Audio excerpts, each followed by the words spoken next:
ने राही को बताया आर्यन की मौत का सच और उड़े राही के होश।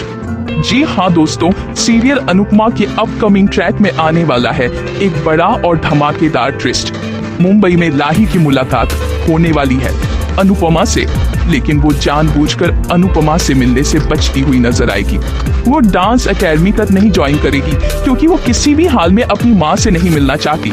राही कहती नजर आएगी, अब तक मैं यही सोचती रही कि मम्मी कहाँ चली गई, लेकिन अब जब सच्चाई जान चुकी हूँ, जब मुझे पता है कि आप मुंबई में हैं, फिर भी मैं आपसे मिलने नहीं आ सकती।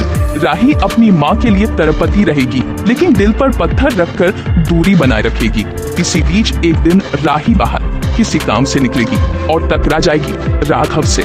राही उसे देखकर मुंह फेर लेगी, लेकिन राघव उसके रास्ते में आकर कहेगा, राही अब बहुत हो गया, मैंने तुमसे मिलना की बहुत कोशिश की, मुझे नहीं पता अनुपमा जी कहाँ चली गई, लेकिन मैं उन्हें ढूंढ रहा हूँ। और एक बात जान लो, तुम और तुम्हारा कोठारी परिवार मानता है कि अनुपमा जी आर्यन की मौत की जिम्मेदार हैं, लेकिन सच्चाई कुछ और ही है।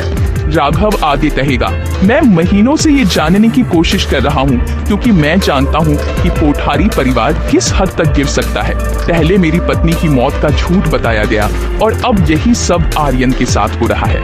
यह सुनकर राही गुस्से में फट पड़ेगी, खबरदाश्त नहीं करूंगी। लेकिन राघव कहेगा, तो क्या तुम जानना नहीं चाहोगी कि आर्यन की मौत कैसे हुई थी, कौन था उसका असली कातिल?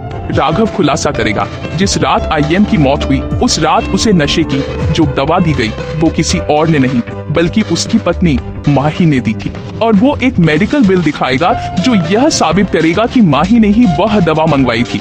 राही के पैरों तले से जमीन खिसक जाएगी। वह कहती नजर आएगी, मुझे पहले ही शक था कि माही ने आर्यन से सिर्फ कोठारी परिवार में घुसने और प्रेम की जिंदगी में आने के लिए शादी की थी।